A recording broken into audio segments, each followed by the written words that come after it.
Assalamualaikum warahmatullahi wabarakatuh. Perkenalkan, saya Fadila Ramadhania dengan NPM G1F023042.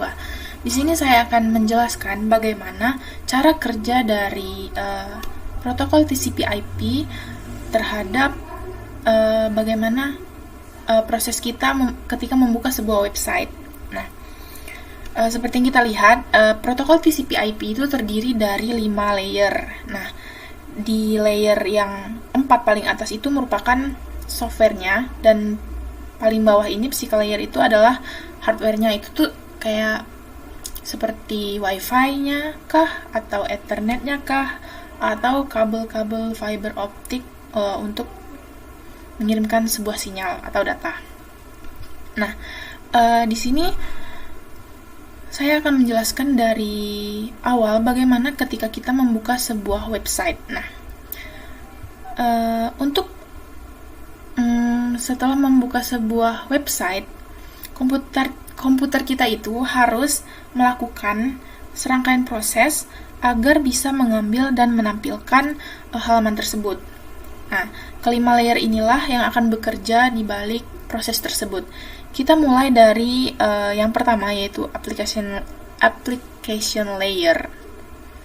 Jadi, di application layer ini merupakan awal mula permintaan dari sebuah browser itu bekerja.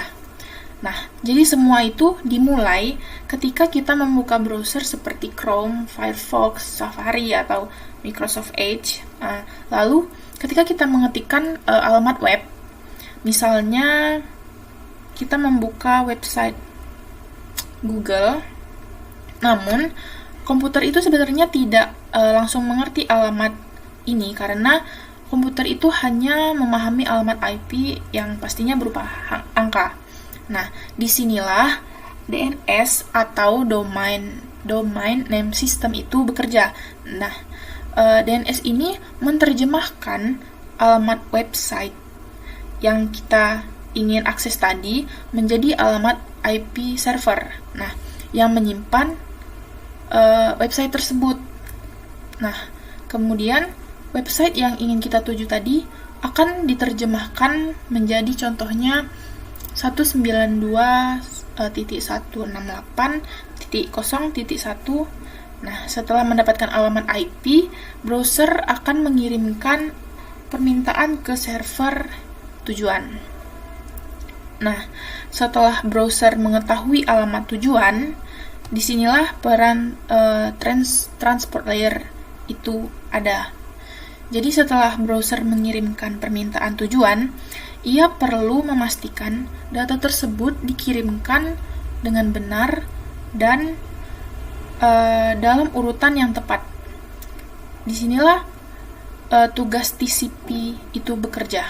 TCP itu kan Transmission Control Protocol. Nah, disinilah TCP itu bekerja.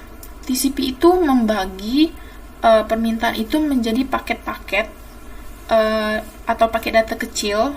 Jadi setiap paket itu bakal diberikan nomor urutan.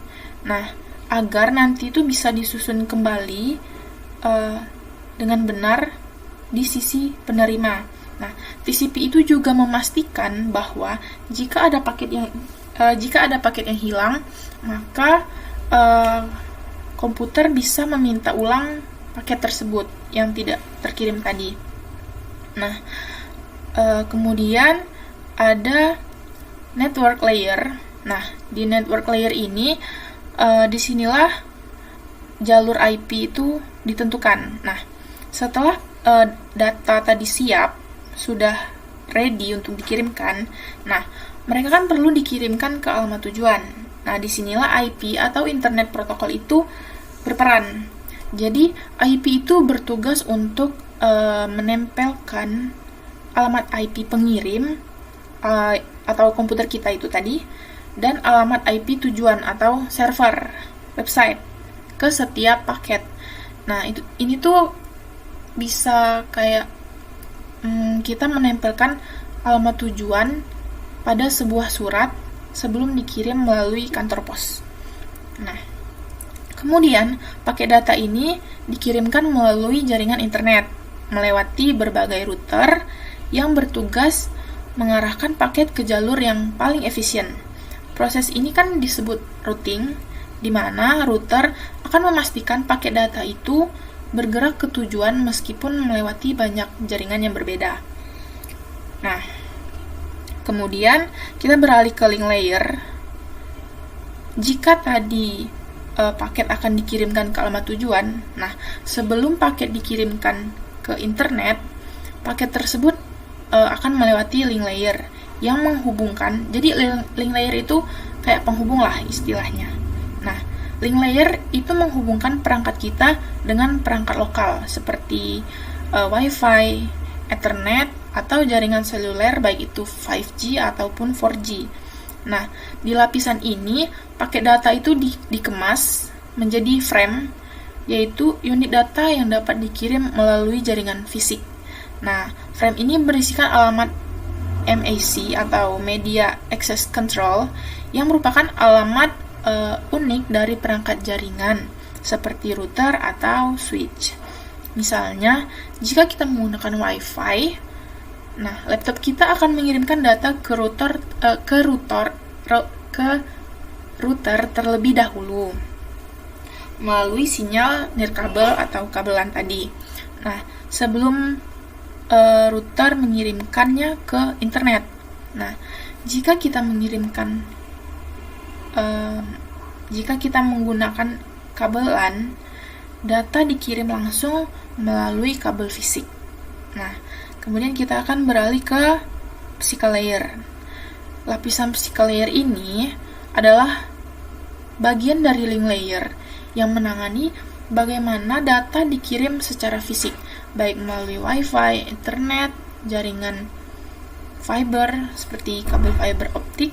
Nah, di sini data itu akan diubah menjadi sinyal listrik atau gelombang radio atau cahaya agar bisa bergerak melalui jaringan. Ini tuh seperti ketika kita berbicara menggunakan telepon. Nah, suara kita bisa diubah menjadi sinyal listrik sebelum dikirimkan ke penerima. Jika kita balik prosesnya dimulai dari physical layer atau atau seperti server mengirimkan balasan lah. Nah, jadi ketika paket data sampai di server website, nah proses yang sama akan terjadi secara berbalik. Dimulai dari server itu akan membaca permintaan dari browser kita. Kemudian server akan mencari dan mengambil halaman website yang diminta. Kemudian data website tersebut akan dikemas kembali dalam bentuk paket-paket kecil yang sebelumnya seperti yang kita tahu tadi akan dilakukan oleh si TCP ini tadi. Kemudian alamat pengirim dan penerima ditentukan kembali oleh IP. Lalu data dikirim kembali melalui internet dan melewati berbagai router. Setelah itu, data akan sampai ke router, seperti router yang ada di rumah kita, dan akan diteruskan ke komputer kita melalui Wi-Fi atau kabelan tadi. Nah, TCP akan menyusun ulang paket-paket kecil yang diterima dan memastikan semuanya lengkap. Jika tidak lengkap, maka kita bisa meminta ulang dan paket tersebut akan dikirimkan ulang. Setelah browser membaca data dari paket itu tadi, browser akan menampilkan halaman website di layar kita. Mungkin hanya itu yang bisa saya jelaskan. Saya ucapkan terima kasih. Wassalamualaikum warahmatullahi wabarakatuh.